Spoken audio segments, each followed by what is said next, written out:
రాజులు రాసిన 2వ గ్రంథము 4వ అధ్యాయంలో ఒక సంభవం ఉంది. ఇది ఎలీషా గురించి. ఎలీషా ద్వారా దేవుడు, ఏలియా శిష్యుడైన ఎలీషా ద్వారా దేవుడు చేసిన అద్భుతాల్లో ఒక అద్భుతం. నేను మధ్యకాలంలో మీకు చెప్పాను.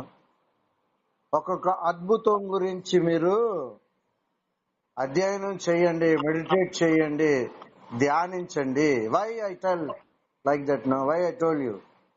The only one reason, if you want to perform miracle, if you want to have a miracle in your life, నీ జీవితంలో అద్భుతము కాదు కానీ అద్భుతములు జరగాలి అంటే నీ ద్వారా నీకు జరగటము, నీ ద్వారా అనేకులకు అద్భుతాలు జరగడానికి వాక్యములో ఉన్న అద్భుతములు చేసిన వ్యక్తి యొక్క విషయాలను చదువుతున్నప్పుడు that anointing will release on you. It will be yes, అది ఖచ్చితంగా నీ మీదకి రావటం నువ్వు చూస్తావు.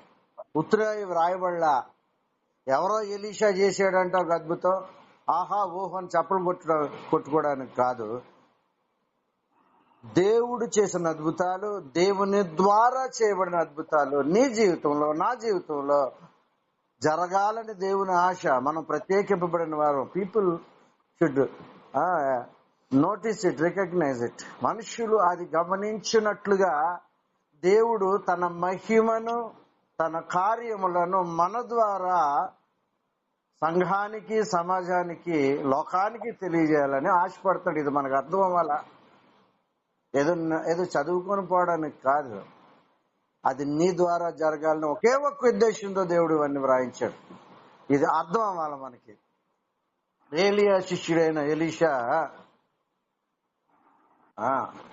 ఒక ప్రాంతానికి కొంతమంది సేవకులు, ప్రవక్తలు వాళ్ళు వచ్చారు. దగ్గరగా 100 మంది వచ్చారు. ఎవరో ఒక ఆయన కొన్ని రొట్లు,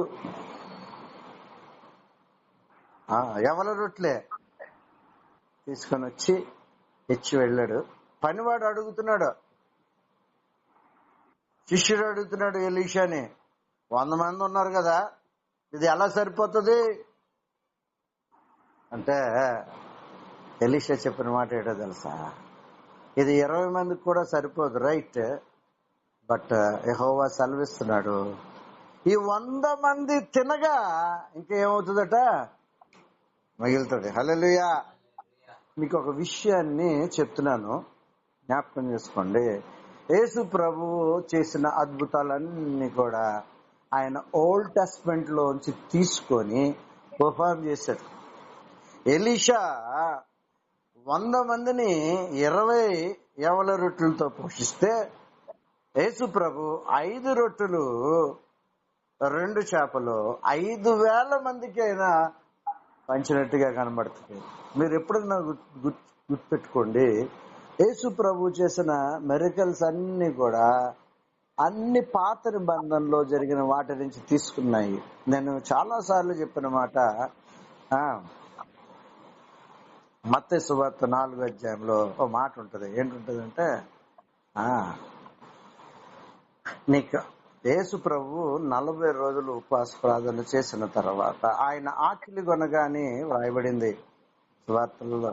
ఆయన ఆకలి కొన్నప్పుడు శోధకుడు సాతాను వచ్చి, నీకు ఆకలి వేస్తుంది కదా, ఈ రాళ్లను రొట్టెలుగా చేసుకుని తినంటే దేవుడు ఒక మాట అక్కడ సాతానికి సెలవిచ్చాడు. ఏంటంటే, మనిషి రొట్టె వలన మాత్రము కాదు గాని దేవుని నోటి నుండి వచ్చి ప్రతి మాట వలన జీవించడం. ఈ మాట ద్వితీయోపదేశ కాండం 8వ అధ్యాయంలో మనకు కనపడుతుంది. పాత నిబంధనలో ఏవైతే కోట్ చేయబడి ఉన్నాయో, ఏ విషయాలు అయితే ప్రస్తావించారో, వ్రాయబడి ఉన్నాయో, వాటినే యేసు ప్రభువు తీసుకొని, లేక అపోస్తులు తీసుకొని, దైవజనులు తీసుకొని మాట్లాడారు. ఏ మాట కూడా నాట్ ఫ్రమ్ దేర్ హార్ట్, మన హృదయాల్లోంచి వచ్చేది కాదు. దేవుని మాటలే, దేవుని ద్వారా వచ్చిన మాటల ద్వారానే, ఆయన వ్రాయించి వచ్చిన మాటల్లోంచే సమస్త అద్భుతము, ఆశ్చర్యకార్యము, విడుదల, స్వస్థత అన్ని జరిగినాయి. ఇది మనం గమనించాలి. అది అక్కడ ఎలీషా 100 మందిని భోజనము, ఆహారాన్ని ఏర్పాటు చేస్తే, ఇక్కడ యేసుప్రభు ఎంతమంది చేశాడు? 5,000 మంది కాదు, 5,000 మంది పురుషులు అని రాయబడింది. అక్కడ కేవలం పురుషులే లేరు, పురుషులు ఉన్నారు, స్త్రీలు ఉన్నారు, పిల్లలు ఉన్నారు.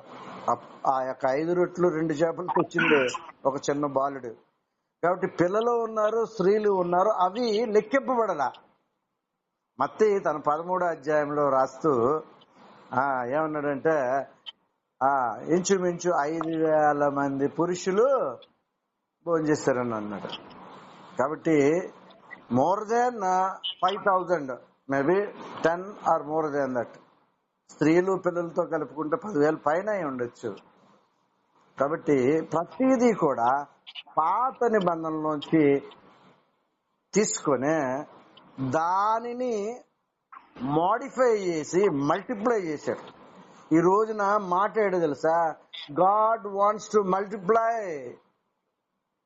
Your life through you. నీ ద్వారా ఏంటి మల్టిప్లై చేయడానికి దేవుడు ఇష్టపడుతున్నాడు. అక్కడ పాత నిబంధనలో రాజులు రాసిన 2వ గ్రంథం 4వ అధ్యాయంలో ఉన్న మాట, కొత్త నిబంధన మత్తయి సువార్త 13వ అధ్యాయంలో ఉన్న మాట ఏంటో తెలుసా? వారు తినగా మిగిలిందని ఉంది. హల్లెలూయా. వారు తినగా మిగిలింది. That was the miracle happened. కొత్త నిబంధనలో కానీ పాత నిబంధనలో కానీ ఇలాంటి అద్భుతాలు దేవుడు మన ఎడల ఏంటండి అవుతుందంటారా? అవుతుందన్నది అవుతుందనే ఉంది. అవ్విందే మాట్లాడుతున్నాము, మేము చూసిందే మాట్లాడుతున్నాము, జరిగిందే మాట్లాడుతున్నాము. ఒకసారి మేము జగ్గంపేట దగ్గర ఒక ప్రాంతానికి చిల్డ్రన్ రిట్రీట్ చేసాం. కరుణ కూడా వచ్చినట్టుంది, మనకు గుర్తులేదు. ఏమైనా చిల్డ్రన్ కి పెట్టాము. మేము ఎక్కడికన్నా మేమే వండుకొని వెళ్తాం. ఈ క్యాటరింగ్లు అవి ఇవనే, ఎందుకంటే బాగా ఖర్చుతో కూడుకుంది. అంతంత ఖర్చు పెట్టడానికి మాకు వనరులు లేవు. మేమేం చేస్తామంటే మేమే తయారు చేసుకుని, సత్యవేదం ఉంది, బ్లిస్సీ ఉంది, ఇలా ఎంతమందికన్నా వండి పెడతా ఉంటాం. దగ్గర ఆల్మోస్ట్ అలా రోజున 50 మంది 60 మంది వస్తున్నారంటే 50 మందికి 60 మందికి నేను మెటీరియల్ అంతా చేస్తే వీళ్ళు చక్కగా వండి పెట్టారు. అవన్నీ కారులో పెట్టుకుని పోయాం. అక్కడికి వెళ్ళిన తర్వాత 100 దగ్గర 100 మంది పిల్లలు వచ్చారు. ప్రార్థన చేసి వడ్డించగా ఇంకేమైంది? You will experience it in your life. If you receive the Lord Jesus as your personal Savior, if you invite Him into your heart, యేసు ప్రభువుని సొంత రక్షకుడిగా నువ్వు అంగీకరించి ఆయన రక్తంలో కడగబడి పాప క్షమాపణ, మారు మనసు అనుభవం పొందుకుని ఉంటే దేవుడు ఏం చెప్పాడు తెలుసు? యేసు ప్రభు, నేను చేసిన దానికన్నా మీరు ఎక్కువ కార్యాలు. It is a word from our Lord. మన దేవుని నోటి నుంచి, మన ప్రభువు నోటిలోంచి వచ్చిన మాట గుర్తుపెట్టుకోండి. దేవుని మాట 7 సార్లు పుటము వేయబడిన అంత స్వచ్ఛమైందే. పుటం వేయటం అంటే తెలుసా? వెండిని మోసలో వేసాడు, ఏం చేస్తాడు? కాలుస్తాడు. కాల్చినప్పుడు అది ప్యూరిఫై అవుతూ ఉంటుంది. దాంట్లో ఉన్న మలినాలన్నీ కొంత స్వచ్ఛత ఏర్పడుతుంది.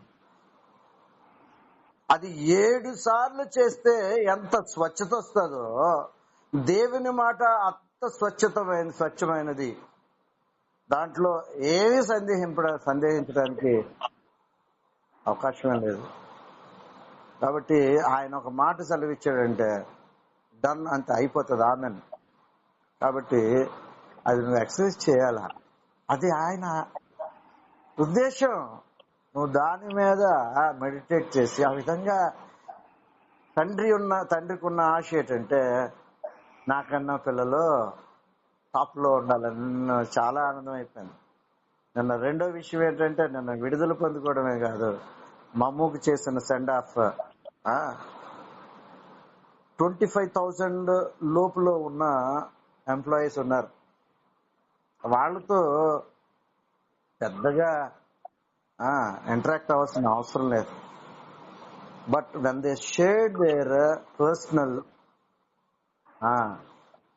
ప్రాబ్లమ్స్, ఉద్యోగంలో ఉన్నప్పుడు ఉద్యోగ సంబంధమైన విషయాలని డీల్ చేయాలా, కానీ మానవతా దృష్టితో, దేవుని ప్రేమతో, దేవుడు నేర్పిన పద్ధతుల్లో వాళ్ళ పర్సనల్, వాళ్ళకు మదర్ చనిపోయారు, ఒక 1 year కూడా కొంతమంది they have so many problems in their lives, personal lives. దగ్గర 25 మంది నిన్న, వాళ్ళందరూ 25,000 జీతగాళ్ళు, వాళ్ళందరూ డబ్బులు వేసుకొని they gave a very big treat. ఆ సెండ్ ఆఫ్ పార్టీ అద్భుతంగా అయింది. అద్భుతమైన మాట ఏంటంటే అనేక మంది ఓపెన్ అయిపోయింది పర్సనల్ విషయాలు. ఆ పర్సనల్ విషయాలు పైకి చెప్పుకోరు. మీరు ఎంత తగ్గించుకొని మాతో అంత ఇంటరాక్ట్ అవ్వాల్సిన అవసరం లేదు, కానీ మాకు పర్సనల్ విషయాల్లో కూడా మాకు సహాయం చేశారని ఒకరి తర్వాత ఒకళ్ళు ఓపెన్ అయిపోయారంట. ఎంత సంతోషంగా. వాళ్ళ బాస్ ఇచ్చిన స్టేట్మెంట్ ఏంటంటే 21 సంవత్సరాల్లో ఇది చాలా ఉపయోగం, చాలా నన్ను ఆనందపరిచిన మాట. 21 సంవత్సరాలు అయింది మేము స్థాపించి, మా సిస్టాన్ని రైట్ వేలోకి నువ్వు చేంజ్ చేస్తావని ఆయన అప్రిషియేట్ చేస్తూ ఒక మెసేజ్ పెట్టాడు. దేవుణ్ణి మనం వెంబడించినప్పుడు, మనం అడిగినప్పుడు, అయ్యా టాప్లో ఉండాలి అయ్యా నా పిల్లలు, నీ కన్నీటి ప్రార్థన దేవుడు ఏం చేస్తాడు? తీసుకెళ్తాడు ఉన్నతంగా. ఈ రోజున ఆయన నీకు తండ్రి అయ్యి ఉంటే నిన్ను కూడా ఉన్నతంగా పెడతాడు. People will appreciate you.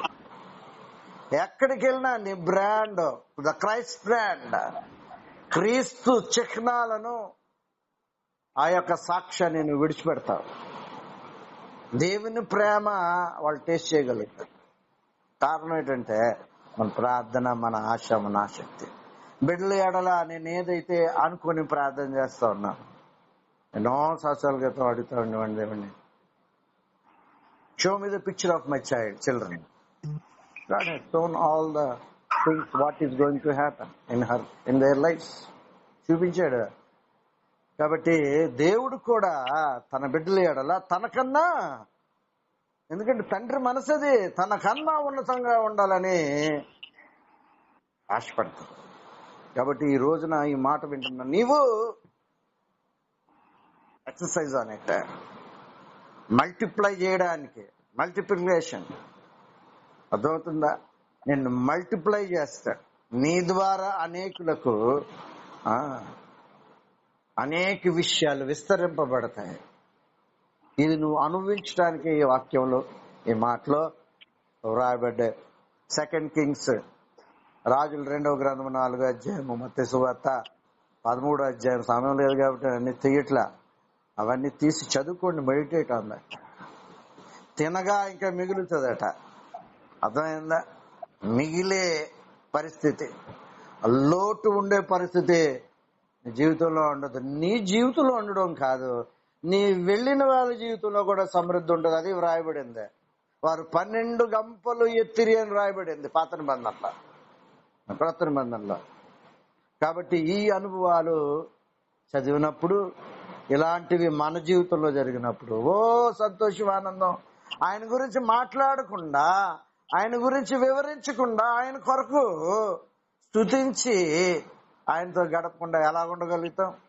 కాబట్టి ఈ రోజున నిన్ను మల్టిప్లై చేయడానికి, నీ ద్వారా అద్భుతాలు చేయడానికి దేవుడు ఆశపడుతున్నాడు. దేవుడి కొద్ది మాటలు దీవించును గాక.